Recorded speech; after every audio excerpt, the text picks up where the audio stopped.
Hello, welcome to the 29th eBay Tech Talk. It's great to see you all. Thank you. This time I would like to introduce a little bit the companies who are behind the eBay Tech Talk and talk about other stuff that might be interesting in events. So let's go ahead. Behind the eBay Tech Talk we have a few companies, right? So it's not only eBay itself, eBay marketplaces, but other great companies like eBay Kleinanzeigen, mobile.de, Brands for Friends.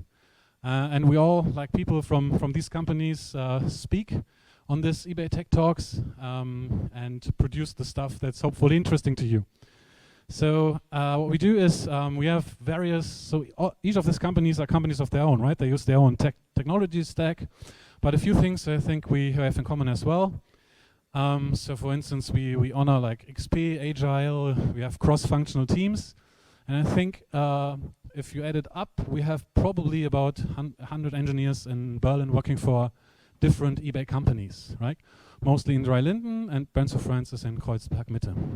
But I think what's really common to all of these companies is that we're working on scale, right? So we have all these companies are market leaders in their segment. All these companies work on high traffic, high scale. And I think this is why we are facing a few challenges that others probably don't. But I think that's why this presentation today will be interesting as well, because it deals with scale. And I'm very happy to and delighted to have Patrick Hund here from the mobile.de team, who's going to be talking about relaunching mobile.de with Node.js and ES6. So that's going to be definitely great. If you like it, and anyway, go ahead and have a look at Patrick's Twitter account as well. So I know he's very active there, and it's definitely worth having a look there. Until then, I would like to draw your attention to a few blogs we have, or two blogs basically. So one is the technology eBay.de or co.uk blog. This is where eBay companies in Europe post their stuff. It's probably worth checking it out. Then we have the ebaytechblog.com, which is for eBay Marketplaces US. So both worth having a look. If you want to tweet about this event today, and definitely do so, please. Please use the hashtag eBay Tech Talk, or follow the eBay Tech Berlin Twitter as well. So we are hiring as well. We are actually hiring in the team of Patrick, looking for a senior front-end developer doing Node.js, for instance. So please, if you have questions about this, ask Svetlana, my colleague here, or ask me, or everyone, or have a look at the jobs ebaycareers.com webpage as well. And we have like a few notes lying out here as well. So there are a few other events I would like to point out. So there's a Women Who Code talk on Tuesday, November the 24th, right here in the mobile suite. And actually two colleagues of mine, Sylvia and Joanna, will be talking there. So it's not just for women, so everyone can join. It's both interesting topics, I think, for everyone. So it's not limited to women. So definitely go there. And there's another special thing. So eBay is sponsoring Go to Berlin. So if you want to go there, definitely use the eBay 10 phrase, and you will get 10% discount on the ticket price. And you can win one of two free tickets today, actually. If you have had your name dropped into the trash bin there, you probably win one of these two tickets. I think was probably €1,000 or something. So anyway, go to the Go-To conference. So I think that's all from my side. So it's up to Patrick now. We're going to have some drinks and bagel afterwards. And thank you very much. Have fun.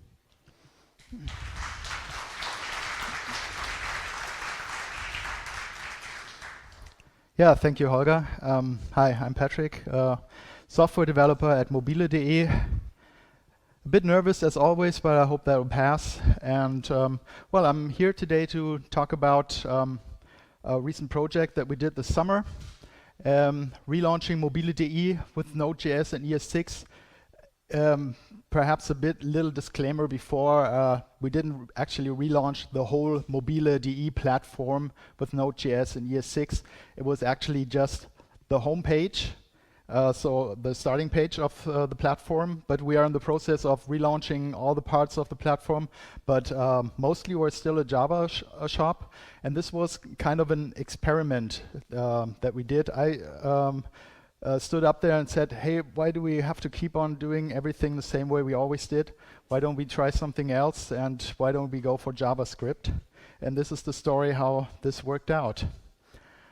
So the project, we had 9 weeks. For internal reasons, we usually do not do deadlines at mobile.de, but for reasons that I guess I won't discuss here, we really had a fixed deadline for this project. We were a team of 7 engineers out of a whole team of 50 engineers working at Mobile Technology. And we were going to relaunch a site from scratch on the green field that has 10.8 million visitors a month. And we were expecting something like 300 requests per second. So like Holger already said, it's an application that really does need to scale and deal with high traffic. So really exciting project. This is what the mobile.de homepage looked like before the relaunch.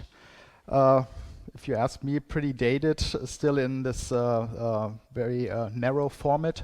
And what always bothered me was this crappy stuff right here that it doesn't, the drop downs are not aligned and stuff.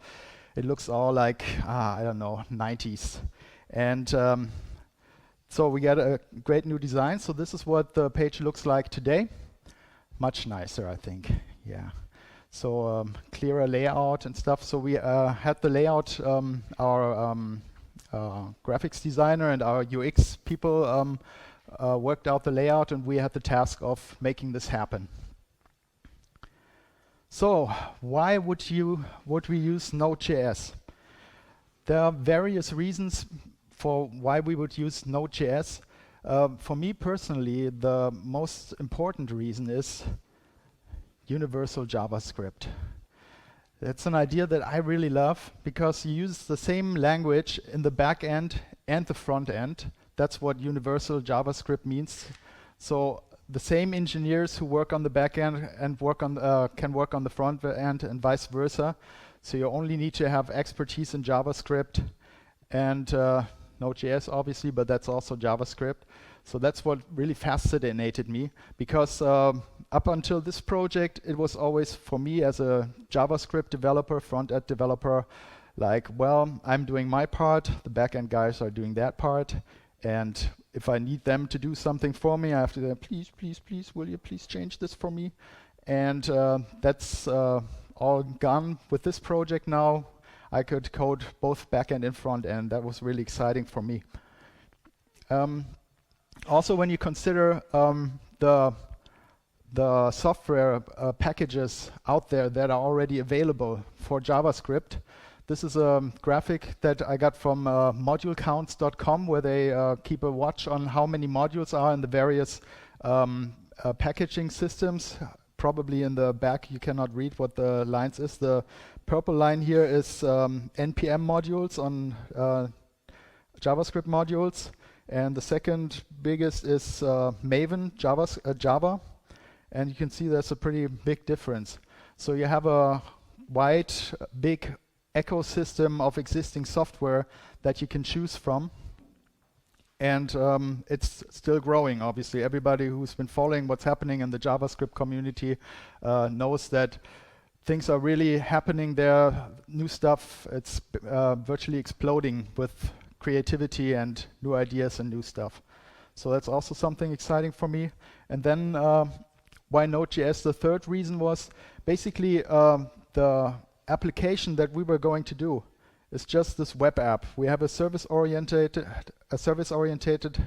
architecture of various microservices, and we are getting JSON data from those. And our little web app doesn't have anything to do but basically get this JSON data, respond to requests from the client, and deliver the JSON data in templates. So for this kind of use case, in my opinion, Node.js is a perfect use case. Not so much for the services, perhaps, because these services live longer than the layer in between. I imagine this to be a fairly short-lived application.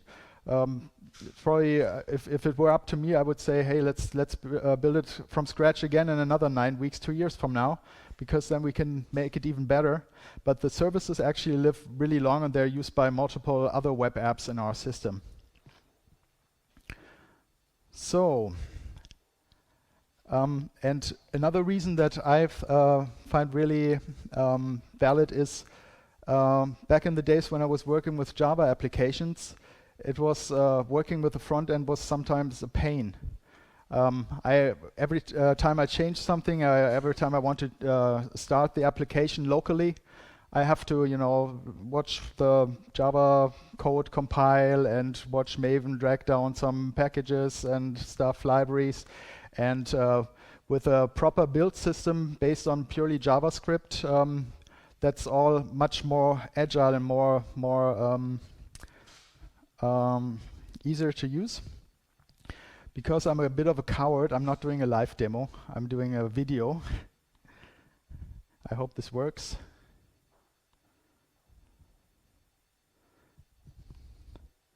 So now I'm starting the build system. Actually, entering an npm command. I'm sorry, that's a bit too small. Okay, I'm starting the movie as well. Start dev. And then what it does, the Babel compiler is compiling all the backend code. It takes a while until everything is done. And then we start a watch job. We're using Webpack to compile the front-end resources. Then Webpack compiles the sources. Then here we go, the application has started. And then we can open it up in the browser. And here we go, there it is. So in my experience, starting a Java application takes a hell of a lot longer. And the nice part about this is I have live reloading. For example, in the CSS, somebody made the background green. I don't want the green background. So I'm just saving my file, and without having to reload in the browser, I guess you'll have to take my word for it because it's a movie running. The browser automatically detects changes and reloads, which I think is really nice working on the layout. This not only works with CSS files, but also with client-side JavaScript. So the next example is this is a client-side JavaScript file. Just putting a little log statement in there. Here we go. It says Hive. And again, the application starts, and here's our log statement right there without having to hit the reload button. That was the client-side code, but it also works in the backend code. And that's what's really nice, much better than compared to Java development. I put a log statement in this controller script that I'm using to deliver the page. I'm in control, it says. And this time I do have to hit the reload button, because otherwise how would the backend know that it has to serve something, right?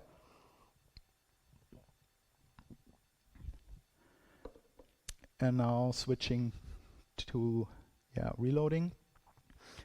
And there's my logging statement. So the software was restarted automatically using NodeMon, and that just takes less than a second to do. So it's really nice to work with an application like this, and much nicer than it used to be with Java. But don't get me wrong, I'm not a Java hater. I used to do Java coding, and I always think use the right tool for the right job. And for this use case, I think it was perfect.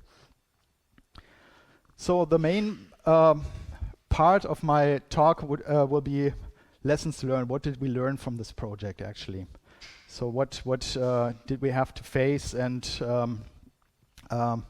my teammate Christine once said that I always have these nice sayings that I do all the time, and someday she will do some stitchery and put those sayings on the wall. So that got me the idea of doing the learnings as stitches. Experiment and explore with good judgment. So if you're like me, you like trying out cool new stuff. I really do. I really love it. And perhaps with this project, and given the time frame that we have, maybe we went a bit over the top. I did want to use ES6 and Babel. Apologies for the cutoff. I wasn't aware that we're going to do 4:3 projector. I did want to use ES6, which is the latest and greatest incarnation of JavaScript in the backend and the front end alike. And that is an experiment that totally turned out well. I will never want to write old type of JavaScript code anymore. It feels really clumsy and awkward now. And Babel is really amazing. For those of you who don't know, it's a transpiler that actually takes your ES6 code and transpiles it to JavaScript code that current browsers and back when we were working on that, at least the version of Node could understand. And throughout the project, we never once had a situation where we thought, oh, this Babel crap is not working properly, it's acting up again. Never once. It works like a charm. I was really amazed by this technology, and I can only recommend start using Babel now. Even if browsers catch up and support all the ES6 features, Babel will support ES7 features of next year. So this gets a definite thumbs up from me. Another experiment that we did was, okay, this is supposed to be the logo of Webpack. I don't know if you know Webpack. Webpack is a module bundler. I did an eBay tech talk earlier this year on Webpack, and I'm a real big fan of Webpack.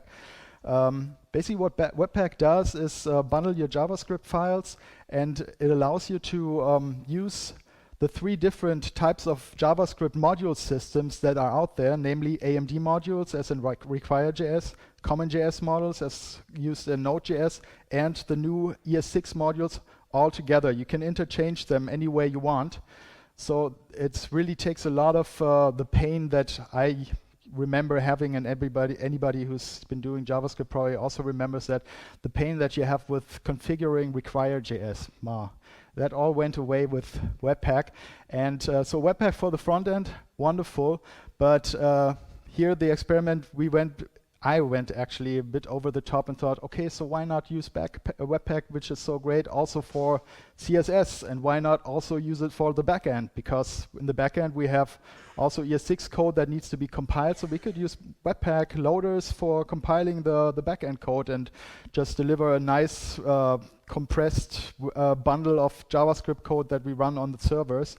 And in that case, it was an experiment. It was interesting, but it didn't really work out. So for Webpack, my experience, I would say, use it for JavaScript, but not necessarily for CSS, because reloading through the Webpack dev server also always forces you to reload the whole page when you do changes in CSS, and reloading modules that come with Grunt or Gulp can do this much nicer without having a browser reload.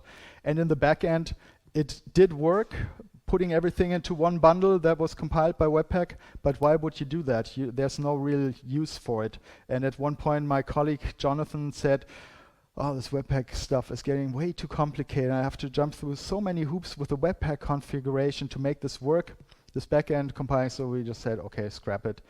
Let's forget about that. So this gets a mixed kind of bag. Hooray for the front end, not so much for the back end or for CSS. And another technology, well, it's not really an experiment, but it's a technology that was new for me, was using Gulp.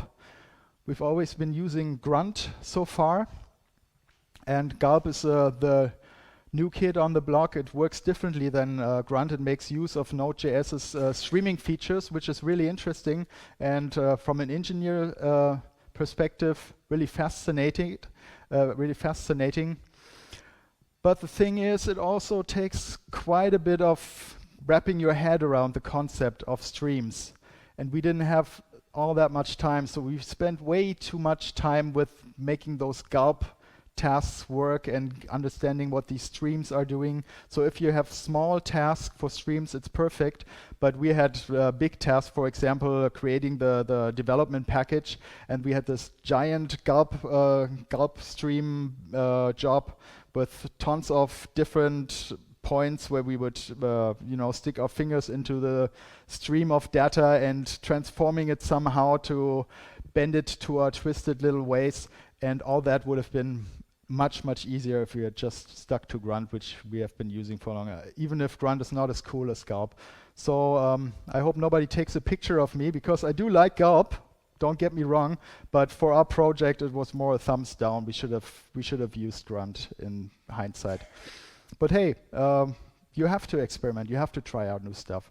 And I'm really glad that Mobility is a company that really allows you to do that, not only with Gulp and Webpack and Babel, but also the whole Node.js. Where else can you just say and stand up and say, hey, we're a team that has 3 JavaScript experts and only 2 Java experts.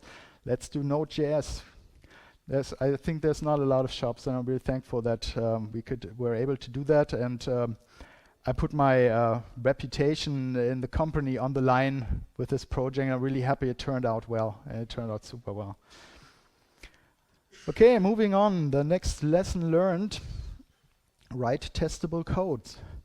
For Java developers, this is, yeah, of course. For JavaScript developers, not so much. So this is also a hard lesson that I learned.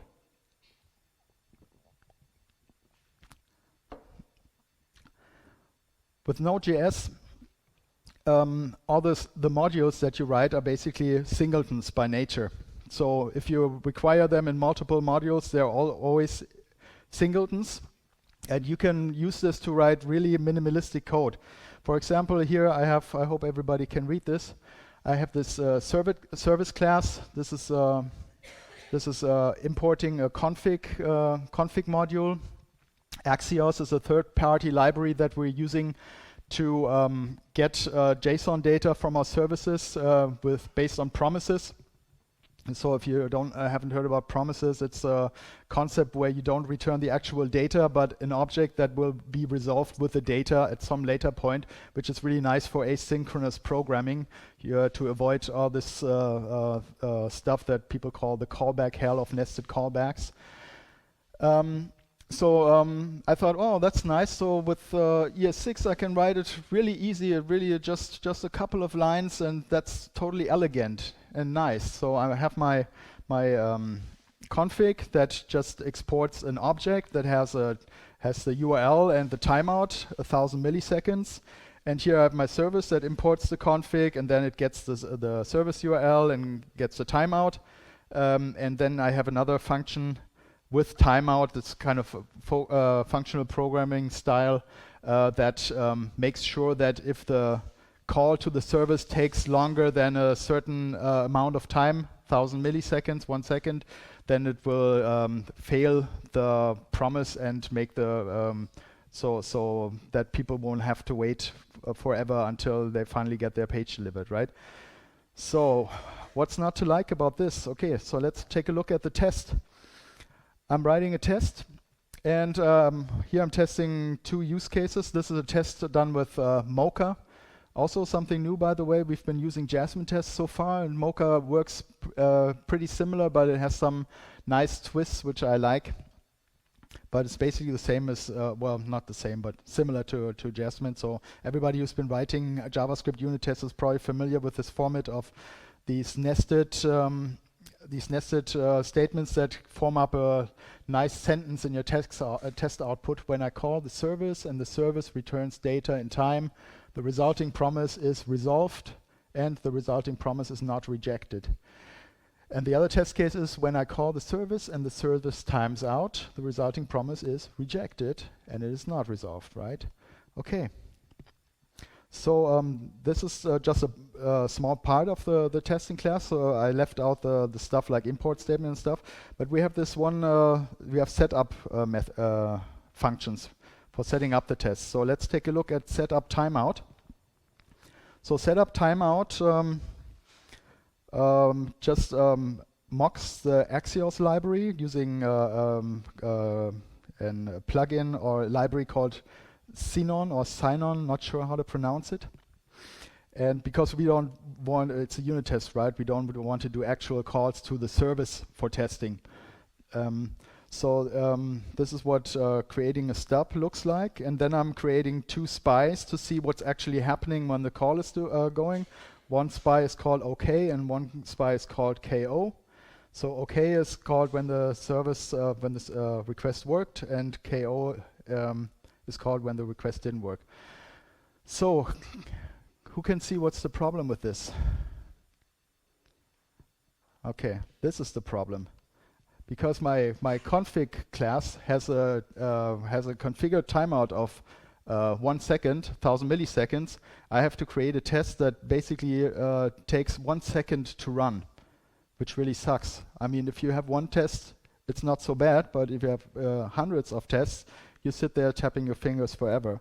So, and there's no, unfortunately, with this bad code example that I do, there's no way I could mock my configuration, because it's a singleton. It's instantiated right in the second that I'm importing it.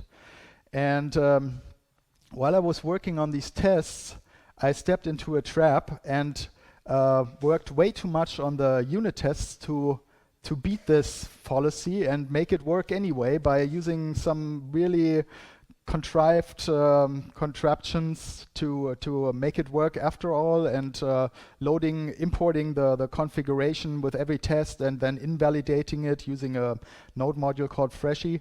That was really stupid of me, because in the end the problem is that this code is not testable. It's not testable properly. So the good example would be I'm creating a config file, and that has a method that's called get to get the config, and that returns the object with a configuration. And my service would look similar. I'm exporting a function, and that function then calls the get method of the config, and then does the Axios get thing to get the data. So the setup method that we've seen earlier now allows me to actually not only have a stub for the Axios for the call to the service, but also allows me to stub the configuration, and then I can just configure a timeout of 0, and then the test will run quickly and it will work out. Okay. And there's another thing that we learned along the way. Another movie, I hope you can halfway see it. I wasn't expecting that the resolution of the projector would be so bad. Well, let's start it anyway.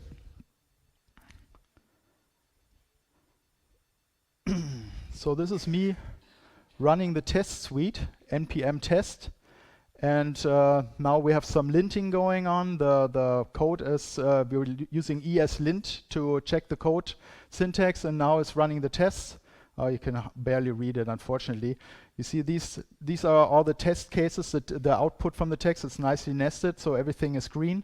And here is the code coverage that we're having. We're using a system library called Istanbul, and we have a code coverage of 95%. How impressive.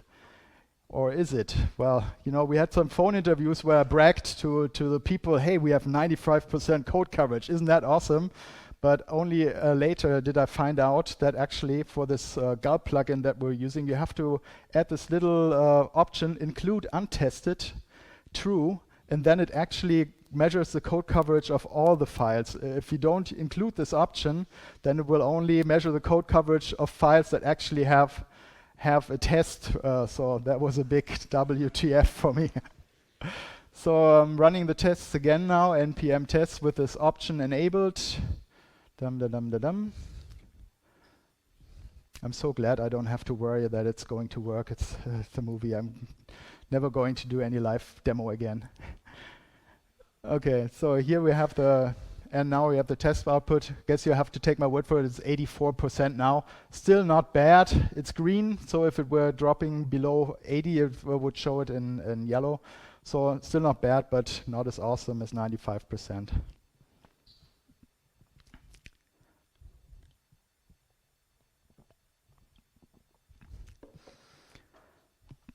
Okay, what's next? The next learning. Run your app in production as early as possible, right? So in the early phase of the project, we were just happily coding away and doing stuff, running it locally. The local build system works so well.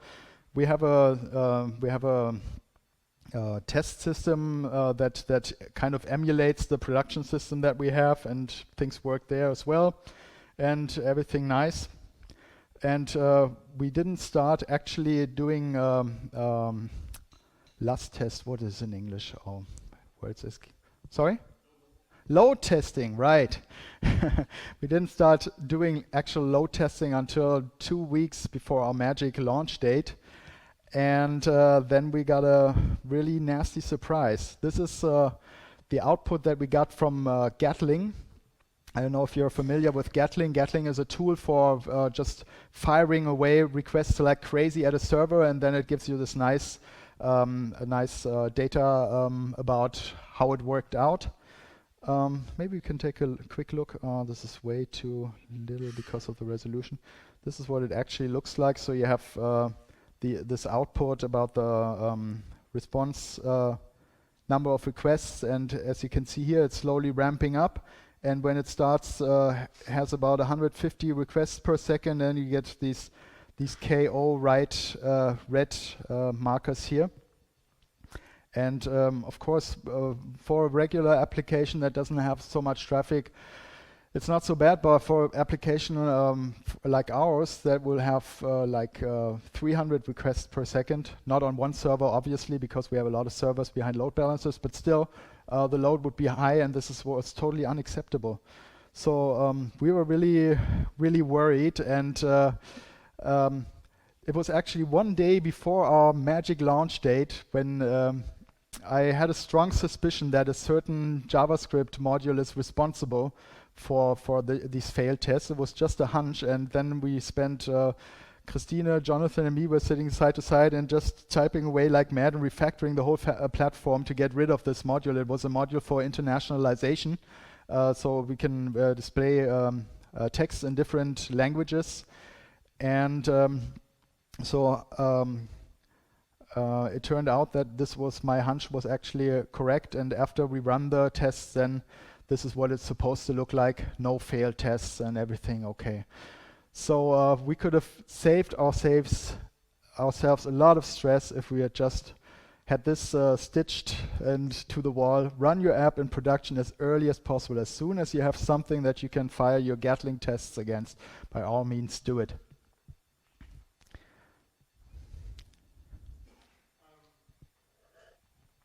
Yes?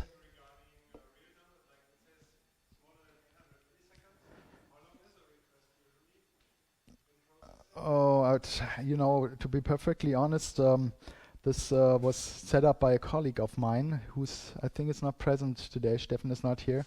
So if you know what, I've put everything on GitHub, and if you like, you can check it out yourself later. So you can take a look at it. I'll be posting show a slide with a GitHub URL where you can take a look at it yourself. No, the Gatling tests, not the mobile.de code. Yeah, I'm working on that. I'd really love to do some open source for mobile.de, but so far, no, unfortunately, not the mobile.de production code. But the code example with the tests I put up on GitHub, and also these Gatling tests, so you can load these in your browser yourself, and then go take a look at it and see how it turns out. Okay. Oh, and this is also really important. If you have a high traffic website, you really have to make sure that you know what's going on when it's running in production. You have to have proper monitoring. You have to have proper logging. So if push comes to shove, you need to be able to know that things are going wrong before the complaints from the customers start hitting you, and you need to get down to the bottom of the problems quickly. So this is created by Grafana. our monitoring tool, and it shows you, we have this on a wall monitor in our office, so we can always see this is the requests per second. Again, sorry that oh yeah, it's a bit better. I guess you can kind of see this. This is the requests per second going on a production server. This is the errors per second, so we have these two small spikes, but still there's not really a lot to worry about. Considering the number of requests, it's like 50 requests, and so this is not something we would worry at this point. And two smart teammates of mine, Torsten and Jonathan, actually implemented a monitoring module for Node.js that acts as a bridge between our application and Grafana, which we are actually planning to open source. I'm working on that because I think that turned out really well. Okay, so the next lesson learned: code reviews are silver, pair programming is gold. What I mean by this is, you know, in the early phase of the project, I was so enthusiastic about the project that I was really deep in the zone, in the programming zone. I was hacking away, and it was so much fun, and I was having such a good time. But in our company, or actually in our team, but most other teams do it as well, we do not we do not commit code into production that has not been code reviewed. So it's the 4 eyes principle. So what actually happened was one guy was typing away all the time, and the other guy was doing code reviews all the time. So I didn't get to work on his stuff, but was just, you know, was hat sich der Künstler dabei gedacht? What was the artist thinking when he did this all the time? Because the technology was new for all of us. We'd been, you know, writing Node.js code before, but only small stuff like grunt jobs and stuff like that, or some tools, but not an Express.js web app. And also ES6 was also new for most of us. We'd been doing, you know, some side projects, some experimenting, but it was the first time that we were doing ES6. So what the code reviews are important. They're silver, but even better is if we sit together in front of the screen and figure this out ourselves. And you know, I think pair programming is really, really exhausting. After 1 hour of pair programming, I'm just as exhausted as after 4 hours of coding by myself. But there's a big advantage. I don't fall into the trap of, you know, oh, I gotta do this even better. I'll just try out this, and then time goes by and hours pass, and I still haven't really. It's really a great value for me to have somebody sit by my side and say, "Do you really need to try this out now?" I said, "Yes, damn it, I have to."